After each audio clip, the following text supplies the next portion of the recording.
Hello friends, स्वागत है आपका अपने यूट्यूब चैनल अंकित एजुकेशन अड्डा पर। आज हम बात करने वाले हैं 7 फरवरी की करंट अफेयर। और करंट अफेयर से पहले हम कुछ टॉपिक का रिवीजन करने वाले हैं। आइए सबसे पहले उन्हें देख लेते हैं। पहला टॉपिक है प्रमुख झील से संबंधित। ठीक है, प्रमुख झीलें। डल झील कहाँ पर स्थित है? जम्मू कश्मीर में स्थित है, आपको याद रख लेना है। और एक बात और याद रख लेना है कि जहाँ पर भी आपको नाग लिखा मिल जाए या नागिन, नाग मिल जाए या नागिन मिल जाए, कहीं भी लिखा, वो हमारे सारे आंसर क्या होंगे? जम्मू कश्मीर। जैसे इसमें बैरी नाग लिखा है, शेष नाग लिखा है, अनंत नाग लिखा है और नागिन झील, ये सारी किस्में हैं जम्मू कश्मीर में, ये भी याद रखेंगे। इसके साथ साथ डल झील कहाँ पर है? जम्मू कश्मीर में। बुलर झील कहाँ पर है? जम्मू कश्मीर में। मानस बलवी कहाँ पर है? याद रखेंगे, जम्मू कश्मीर में। अब बुलर झील है, इसकी विशेषता एक देख लेते हैं। मीठे पानी की सबसे बड़ी झील भारत की कौन सी है? बुलर झील, ये भी याद रखेंगे हम। नेक्स्ट, जैसे हमने देखा खुरफा ताल, तो कहीं भी हमें ताल मिल जाए लिखा हुआ, ठीक है, जहाँ भी ताल मिलेगा हमें तो हम याद रखेंगे उत्तराखंड। तो खुरपा ताल उत्तराखंड में स्थित है। देवताल उत्तराखंड में स्थित है। नौकुचिया ताल, ये भी उत्तराखंड में स्थित है। नैनीताल उत्तराखंड में स्थित है। सातताल उत्तराखंड में, मालाताल उत्तराखंड में और राकसताल उत्तराखंड में। तो आपने दो चीज़ देख ली, जिसमें हमें नागिन मिल जाए वो हमारी होगी जम्मू कश्मीर में, और जिसमें हमें ताल मिल जाए वो होगी हमारा उत्तराखंड यूके में। ठीक है, याद रखेंगे। आगे नेक्स्ट हमारा जो इम्पोर्टेंट झील है वो देख लेते हैं। पेरियार झील कहाँ पर स्थित है? केरल में स्थित है, याद रखेंगे। अष्टमुदी झील केरल में है। वेम्बनाड झील केरल में, ये तीनों केरल की हैं। लोनार झील महाराष्ट्र में स्थित है। इनका निर्माण या इसका निर्माण उल्कापिंड के गिरने से हुआ था। चिल्का झील एक लैगून झील है, खारी झील है, ये उड़ीसा में स्थित है। लोकटक झील मणिपुर में स्थित है। विश्व का एकमात्र तैरता हुआ पार्क कहाँ पर स्थित है? सबसे बड़ा, वो हमारा लोकटक झील मणिपुर में स्थित है। हुसैन सागर झील की बात करेंगे तो आंध्र प्रदेश में स्थित है। जयसमंद झील राजस्थान में स्थित है, याद रखेंगे। सांभर झील राजस्थान में स्थित है, तो सांभर झील खारे पानी की सबसे बड़ी झील है, याद रखेंगे। डीडवाना झील राजस्थान। पुष्कर झील राजस्थान, ठीक है, ये भी याद रखेंगे। पुष्कर झील राजस्थान है, डीडवाना झील राजस्थान, सांभर झील राजस्थान, जयसमंद झील राजस्थान। कोलेरू झील आंध्र प्रदेश पर है, याद रखेंगे, आंध्र प्रदेश। पुलिकट झील आंध्र प्रदेश और तमिलनाडु की सीमा पर है, लेकिन याद रखेंगे आंध्र प्रदेश और तमिलनाडु की सीमा पर। तो अभी फिलहाल आंध्र प्रदेश याद रखिए, ऑप्शन पे देखा जाएगा कि क्या विकल्प दिया है। अगली बात कर लेते हैं हम प्रमुख बंदरगाह के बारे में। ठीक है, अब प्रमुख बंदरगाह बात कर लेते हैं। तो कांडला बंदरगाह कहाँ पर स्थित है? गुजरात में स्थित है। नहावा सेवा मुंबई में स्थित है। मारमा गोवा, गोवा इसमें दिखाई दे रहा होगा, गोवा, गोवा में स्थित है। निहावा सेवा, सेवा से याद रखेंगे शिवाजी, शिवाजी से संबंध कहाँ पर है? महाराष्ट्र में।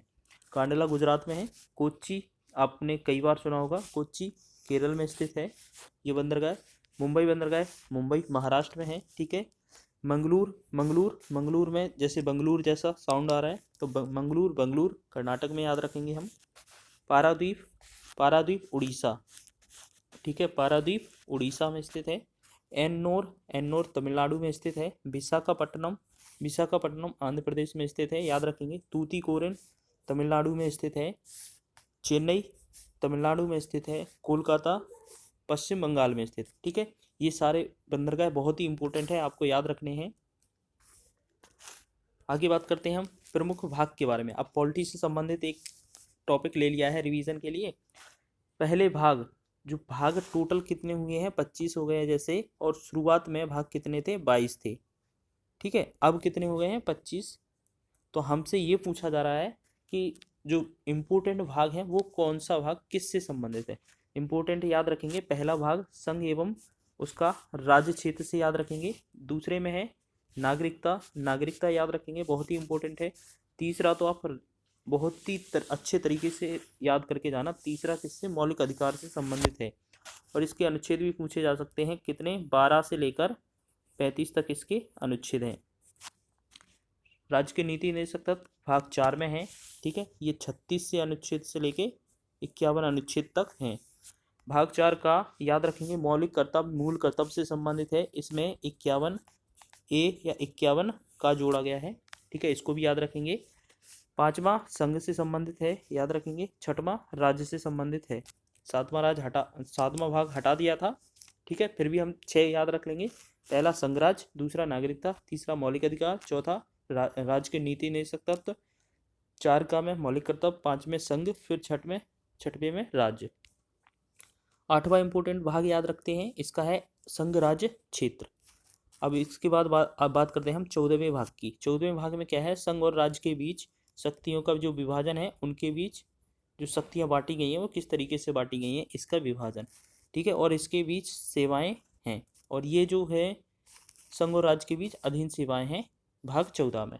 भाग 15 बहुत ही इंपॉर्टेंट है, निर्वाचन आयोग से संबंधित है, याद रखेंगे हम, ठीक है। भाग 17 में याद रखेंगे राजभाषा है, राजभाषा याद रख लेंगे। भाग 18 में याद रखेंगे आपातकाल है, इमरजेंसी है, ठीक है, याद रखेंगे। 20 में क्या है, संशोधन है। कभी कभार संशोधन का अनुच्छेद भी पूछा जा सकता है, तो 368 याद रखेंगे। 368 अनुच्छेद संविधान संशोधन से संबंधित है। तो आपको क्या याद रखना है, शुरुआत के 6 तो याद रखने ही है, और साथ ही साथ ये पीछे वाले 4 बहुत ही ज़्यादा इंपॉर्टेंट है, सबसे ज़्यादा तो यहीं से क्वेश्चन बनता है, ठीक है। तो 15, 17, 18, 15 में निर्वाचन, 17 में राजभाषा और 18 में आपातकाल, 20 में संशोधन। अब आगे बढ़ते हैं, एक और टॉपिक ले लिया है जो हमारा पॉलिटी का है, प्रमुख अनुसूची, ठीक है। वर्तमान में अनुसूची की संख्या कितनी हो गई है, 12। पहले कितनी थी, 8 थी, अब कितनी हो गई है, 12, ठीक है। चलते हैं इसमें देख लेते हैं।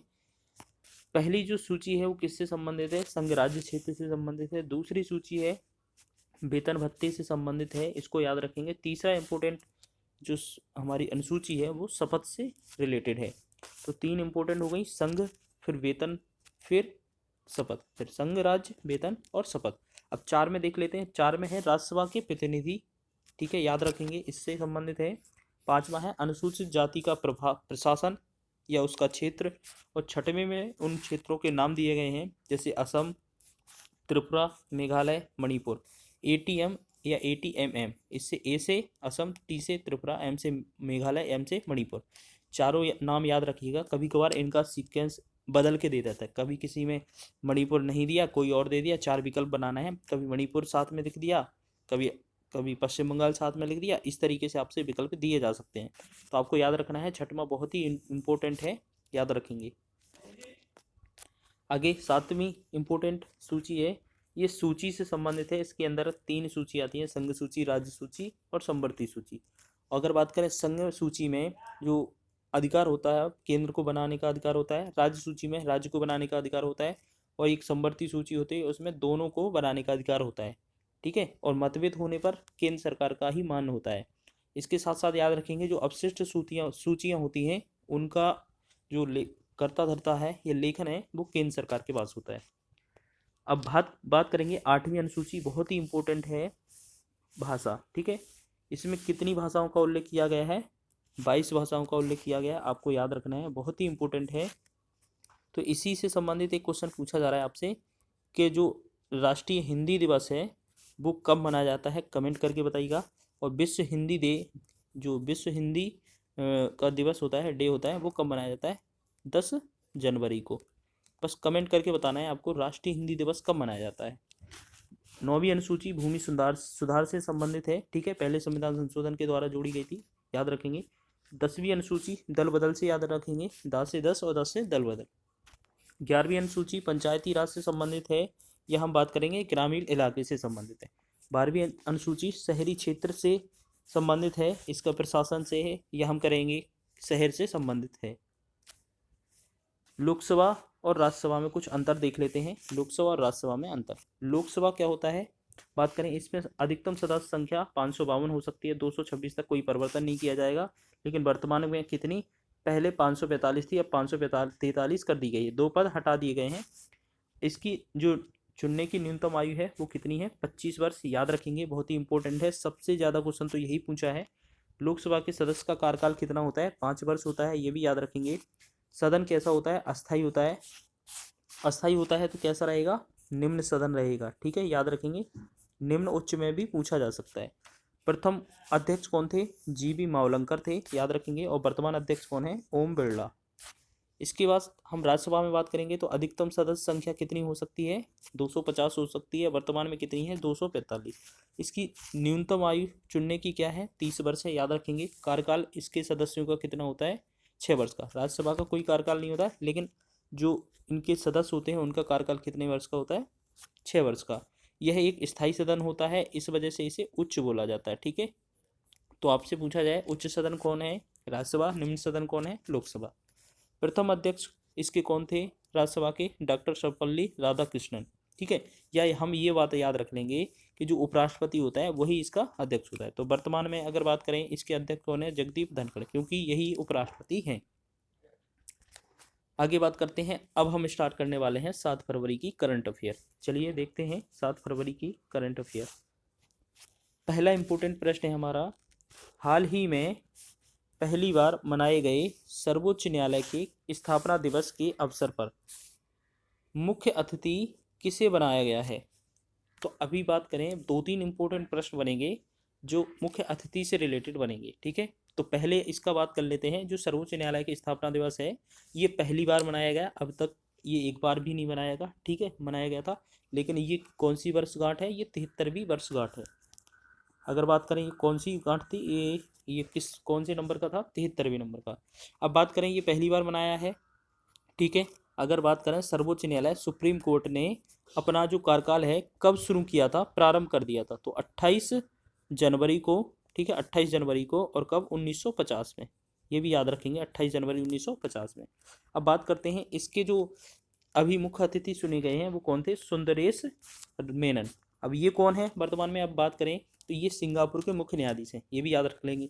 डी वाई चंद्रचूड़ बहुत ही इंपॉर्टेंट है, इनके बारे में भी जान लेते हैं। ये क्या है, अभी वर्तमान के मुख्य न्यायाधीश। ठीक है, वर्तमान में मुख्य न्यायाधीश, तो वर्तमान लिख देते हैं। ठीक है, उसके साथ एच जे कानिया, हीरालाल जी कानिया, ये कौन थे, पहले मुख्य न्यायाधीश थे। ठीक है, याद रखेंगे, ये पहले मुख्य न्यायाधीश थे। और फातिमा देवी प्रथम महिला, यानी कि पहली महिला मुख्य न्यायाधीश कौन थी, तो ये थी फातिमा बीवी। ठीक है, ये भी नाम याद रख लेंगे। अब बात करेंगे, ठीक है, पहले जो सुप्रीम कोर्ट था तब इसके जो न्यायाधीश होते थे, टोटल कितने न्यायाधीश होते थे, 1+7। इसमें एक मुख्य न्यायाधीश और 7 अन्य न्यायाधीश होते थे, ये भी याद रखेंगे हम। ठीक है, अब बात कर लेते हैं कुछ इंपॉर्टेंट पॉइंट की। 26 जनवरी 2023 को, ठीक है, 26 जनवरी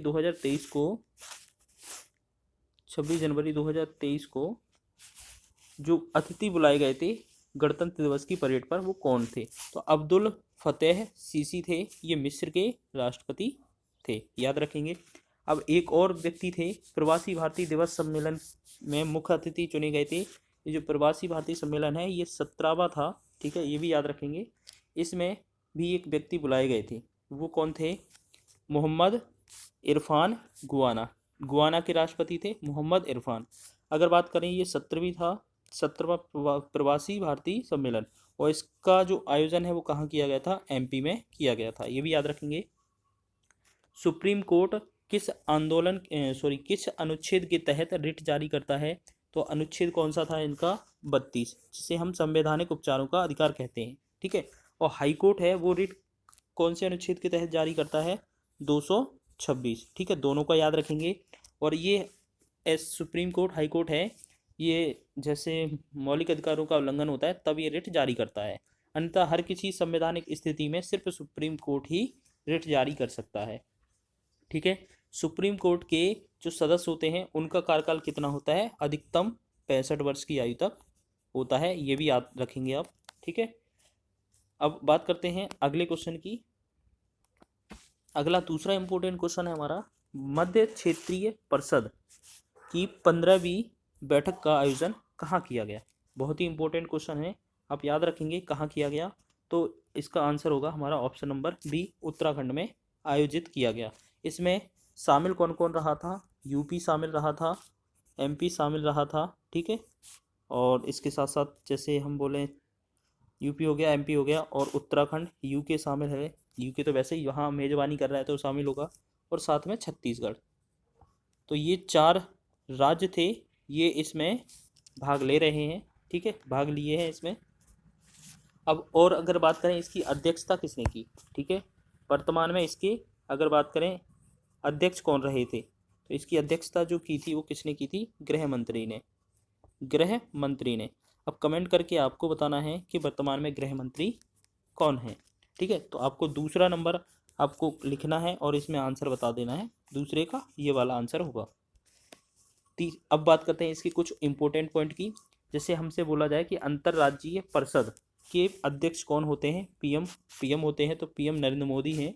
नीति आयोग के अध्यक्ष कौन है, पीएम मोदी है, पीएम मोदी हैं, याद रखेंगे। अगर इसके अध्यक्ष की बात की जाए सुमन के बेरी, और उपाध्यक्ष जो सॉरी अध्यक्ष तो हो गया पीएम मोदी, उपाध्यक्ष की बात की जाए सीएम वे सुमन के बेरी, और सीईओ की बात करें तो परमेश्वर अय्यर। सरकारिया आयोग का संबंध किससे है, ये बहुत ही इंपॉर्टेंट क्वेश्चन है। ये अभी हाल ही में पीईटी एग्जाम जो आयोजित किया गया था UP triple S C PET, उसमें ये क्वेश्चन पूछा गया था, सरकारिया आयोग जो है किससे संबंधित है, वो केंद्र और राज्य के बीच संबंध से संबंधित है। ठीक है, अगर आगे बात करते हैं अगले पर कि राज्य पुनर्गठन से संबंधित जो आयोग है वो कौन सा था, तो फजल अली आयोग था इससे संबंधित, याद रखेंगे। मौद्रिक नीति का अध्यक्ष कौन होता है, तो आरबीआई का गवर्नर होता है। तो वर्तमान में कमेंट करके बताइए कौन है इसका अध्यक्ष, तो शक्तिकांत दास। ठीक है, शक्तिकांत दास हैं, याद रखेंगे, शक्तिकांत दास। नेक्स्ट इम्पोर्टेंट है कि उत्तराखंड की पहली महिला स्पीकर कौन बनी है, तो रितु खांडेरी। ठीक है, रितु खांडेरी। और आपको कमेंट करके बताना है उत्तराखंड के सीएम कौन है, तो इसका आंसर क्या रहेगा हमारा, पुष्कर सिंह धामी, पुष्कर सिंह धामी, पुष्कर धामी, याद रखेंगे। आगे बढ़ते हैं, तीसरा इंपॉर्टेंट प्रश्न है, प्रतिवर्ष विश्व कैंसर दिवस कब मनाया जाता है, तो आपके ऑप्शन विकल्प दिए हैं, ऑप्शन है 2, 3, 4, 5 फरवरी। तो इसका राइट आंसर क्या हो जाएगा हमारा, 4 फरवरी को। ठीक है, याद रखेंगे, 4 फरवरी को विश्व कैंसर डे मनाया जाता है। अगर अब इसमें बात कर लेते हैं कुछ ऐसे क्वेश्चन की कि विश्व ब्रेल दिवस कब मनाया जाता है, विश्व ब्रेल दिवस, तो ये 4 जनवरी को मनाया जाता है। ठीक है, और जनवरी के हमने कुछ इंपॉर्टेंट दिवस थे वो पिछली 1-2 वीडियो में करंट अफेयर के साथ कवर कर ली हैं। आज हम फरवरी के दोबारा से रिवाइज करेंगे। ठीक है, 4 जनवरी को ब्रेल दिवस हो गया और 4 फरवरी को क्या हो जाएगा, विश्व कैंसर दिवस। आगे बात करते हैं कुछ इंपॉर्टेंट दिवस। जैसे 4 फरवरी को क्या मनाया जाता है, विश्व कैंसर दिवस, ये तो अभी देख लिया। 12 फरवरी को याद रखेंगे रोज डे, गुलाब डे मनाया जाता है। 14 फरवरी को याद रखेंगे वैलेंटाइन दिवस मनाया जाता है, वैलेंटाइन डे। 21 फरवरी को याद रखेंगे अंतर्राष्ट्रीय मातृभाषा दिवस, ये बहुत ही इंपॉर्टेंट है, इसको याद रख लीजिए, अंतर्राष्ट्रीय मातृभाषा दिवस। 24 फरवरी को याद रखेंगे केंद्रीय उत्पाद शुल्क दिवस, याद रखेंगे। और 28 फरवरी को क्या याद रखेंगे, राष्ट्रीय विज्ञान दिवस। सीवी रमन, रमन प्रभाव की खोज के लिए सीवी रमन को दिया गया था एक नोबेल पुरस्कार, वो भी कमेंट करके बताना है कब दिया गया था। ठीक है, सीवी रमन को भौतिकी के लिए नोबेल पुरस्कार दिया गया था, वो कब दिया गया था आपको डेट बतानी है। ठीक है, जैसे 1930, 1913, इस तरीके से कोई ऑप्शन है आपको बताना है। ठीक है, 28वां इंपॉर्टेंट दिवस है, बहुत ही इंपॉर्टेंट है, याद रखेंगे। चौथा इंपॉर्टेंट क्वेश्चन है कि लद्दाख का पहला जैव विविधता विरासत स्थल किसे घोषित किया गया, तो लद्दाख का जैव विविधता विरासत जो स्थल है किसे घोषित किया गया, तो हम याद रखेंगे यायात्सो को। ठीक है, यायात्सो को। और ये कहाँ, चुमापांग गांव में स्थित है। अगर बात करें यहाँ पर, अगर एक और क्वेश्चन ऐसे पूछा जा सकता है कि जैव विविधता दिवस कब मनाया जाता है, तो याद रखेंगे, बताइए कब मनाया जाता है। ठीक है, जैसे पहले होगा 22 मार्च, फिर 22 अप्रैल, फिर 22 मई। ये 3 दिवस बहुत ही इंपॉर्टेंट है। पहले क्या है, मार्च है, मार्च, फिर अप्रैल है, ठीक है, फिर मई है। तो 22 मार्च को जल दिवस मनाया जाता है, 22 अप्रैल को पृथ्वी दिवस मनाया जाता है, और 22 मई को जैव विविधता दिवस मनाया जाता है। ठीक है, ये बहुत ही इंपॉर्टेंट दिवस है, याद रखिएगा। आगे 5वां इंपॉर्टेंट क्वेश्चन है, हाल ही में केंद्रीय मंत्री अमित शाह ने तरल नैनो यूरिया उर्वरक संयंत्र की आधारशिला कहाँ रखी है, कहाँ रखी है, तो इसका राइट आंसर होने वाला है हमारा, कहाँ पर रख दी है,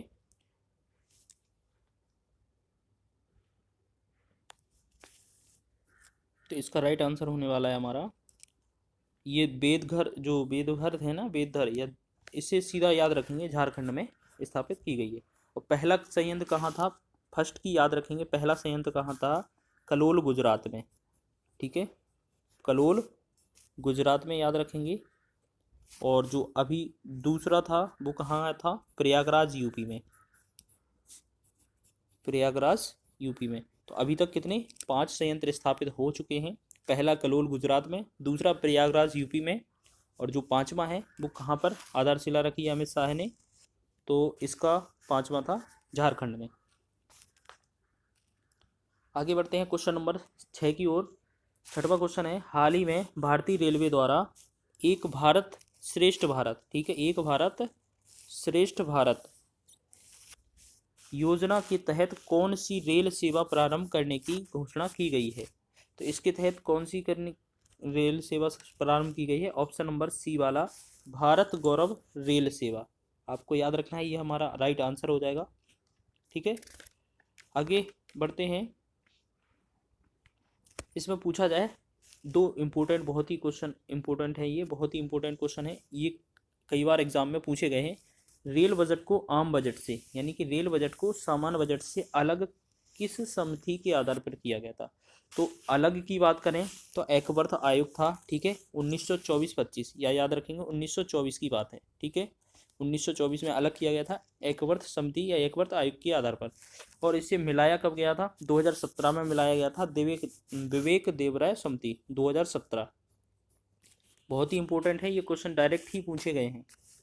आगे इंपॉर्टेंट क्वेश्चन है हमारा 7वां, हाल ही में मेरो रुख मेरो संतति हरित पहल कहाँ शुरू की गई है, हरित पहल कहाँ शुरू की गई है। तो इसका राइट आंसर होने वाला है हमारा सिक्किम। ठीक है, सिक्किम। अब सिक्किम के आपको कमेंट करके बताना है कि सीएम वर्तमान में कौन है, कौन है। तो आपने पढ़ा होगा प्रेम सिंह तमांग। ठीक है, प्रेम सिंह तमांग, प्रेम सिंह तमांग इसके सीएम हैं। ठीक है, इसको भी याद रखेंगे।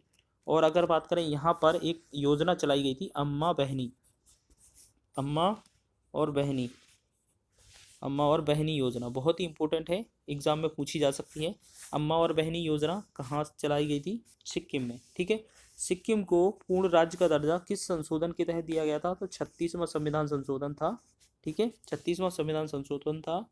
और 1975 में सिक्किम को पूर्ण राज्य का दर्जा दिया गया था। ये 75 है, यहाँ पर 76 नहीं है, ध्यान रखेंगे। ठीक है, और आपको दो क्वेश्चन इंपॉर्टेंट है, वो पढ़ के जाना, आप अपनी बुक से पढ़ लीजिएगा कि 1976 का जो 42वां संविधान संशोधन है, मिनी संविधान बोला जाता है, इसको पूरा डिटेल पढ़ के जाइए, कोई भी एग्जाम हो यहाँ से क्वेश्चन पूछा जाता है। और 1978, ये दोनों क्वेश्चन, ये 44वां संविधान संशोधन होगा। ठीक है, और ये दूसरा 1976 में 42वां संविधान संशोधन, 1978 में 44वां संशोधन, यहाँ से क्वेश्चन अधिकतर पूछा जाता है। तो आप इसको जब भी एग्जाम दो तो आप इनको पहले पढ़ के जाइएगा। आगे देख लेते हैं, कुछ इंपॉर्टेंट फैक्ट हैं सिक्किम के बारे में। न्यूनतम जनसंख्या वाला राज्य कौन सा है, आपको याद रखना है, सिक्किम। और इसमें सबसे कम विधानसभा सीटें भी हैं, ये भी याद रखेंगे। ठीक है, इसमें भी सबसे कम विधानसभा सीटें हैं, वो भी याद रखेंगे। विधानसभा सीटें कितनी हैं, 32 है। ठीक है, दूसरे नंबर पर सर्वाधिक कम किस में है, गोवा में है, वो याद रखेंगे 40। लेकिन ओवरऑल पूरे भारत में विधानसभा सीटें पूछा जाए तो किस में है, पुदुचेरी में। ठीक है, पुदुचेरी में 30 है, इसको भी याद रखेंगे। ठीक है, तो राज्य पूछा जाए सबसे कम विधानसभा सीटों वाला तो सिक्किम होगा, और सबसे जनसंख्या कम हो जिसमें, वो राज्य कौन सा होगा, वो भी सिक्किम होगा। नाथुला दर्रा, जेलेपला दर्रा, ये बहुत ही इंपॉर्टेंट है, डायरेक्ट ही आपको एग्जाम में मिलने वाले हैं। ये कहाँ पर स्थित है, सिक्किम में। पहला जैविक राज्य कौन सा है, वो भी सिक्किम है। कंचनजंगा राष्ट्रीय पार्क या कंचनजंगा जो चोटी है वो कहाँ पर स्थित है, वो भी सिक्किम में स्थित है। अम्मा और बहनी योजना सिक्किम, अभी आपको बता दिया है। पूर्ण राज्य का दर्जा कब दिया गया था, 36वां संविधान संशोधन था, और 1975 में। ठीक है, और आपको बताया है कि 76 और 78 वाला 42वां 44वां संशोधन है, वो पढ़कर जाइएगा आप किसी भी एग्जाम के लिए। ठीक है, 8वां इंपॉर्टेंट क्वेश्चन है, हाल ही में 36वां inter university north zone youth festival Antarnad का आयोजन कहाँ हुआ है। ठीक है, तो इसका राइट आंसर क्या होने वाला है हमारा, बताइएगा आप। राइट आंसर होने वाला है जम्मू विश्वविद्यालय। ठीक है, इसका शुभारंभ की बात करें, शुभारंभ किसने किया है, तो जो जम्मू कश्मीर के उपराज्यपाल हैं मनोज सिन्हा। ठीक है, मनोज सिन्हा, तो इन्होंने ही चालू किया है। और अगर इसकी समापन की बात करें तो समापन समापन किसने किया है, अनुराग ठाकुर ने, अनुराग ठाकुर। ठीक है, आगे बात करते हैं नेक्स्ट क्वेश्चन की। Indian national car racing championship 2023 के फॉर्मूला 2000 वर्ग में विजेता कौन बना है, तो इसका विजेता कौन बना है, आपके विकल्प दिए हैं साई संजय, रयान मोहम्मद, विश्वास विजयराज, अर्जुन बाबू। तो इसका राइट आंसर होने वाला है option number A Sai Sanjay. ठीक है, और ये कहाँ के हैं आपको याद रखना है, ये चेन्नई के हैं। आगे बात करते हैं, कुछ इंपॉर्टेंट व्यक्ति हैं खेल से संबंधित हैं, खेल से संबंधित खिलाड़ी। ठीक है, बहुत ही इंपॉर्टेंट है, ये एग्जाम में पूछे जा सकते हैं डायरेक्ट। लक्ष्य सेन, बहुत ही इंपॉर्टेंट क्वेश्चन है, लक्ष्य सेन किस खेल से संबंधित है, तो याद रखेंगे बैडमिंटन से संबंधित हैं।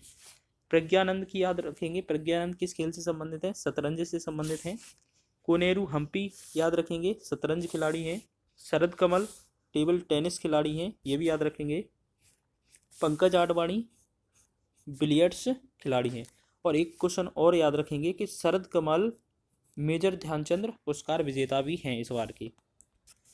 आगे बात करते हैं 10वें क्वेश्चन की, और ये हमारा लास्ट क्वेश्चन होगा। ठीक है, 10वां क्वेश्चन है, हाल ही में पाकिस्तान के पूर्व राष्ट्रपति परवेज मुशर्रफ का निधन हो गया, इनके विरुद्ध भारतीय सेना द्वारा कौन सा अभियान चलाया गया था।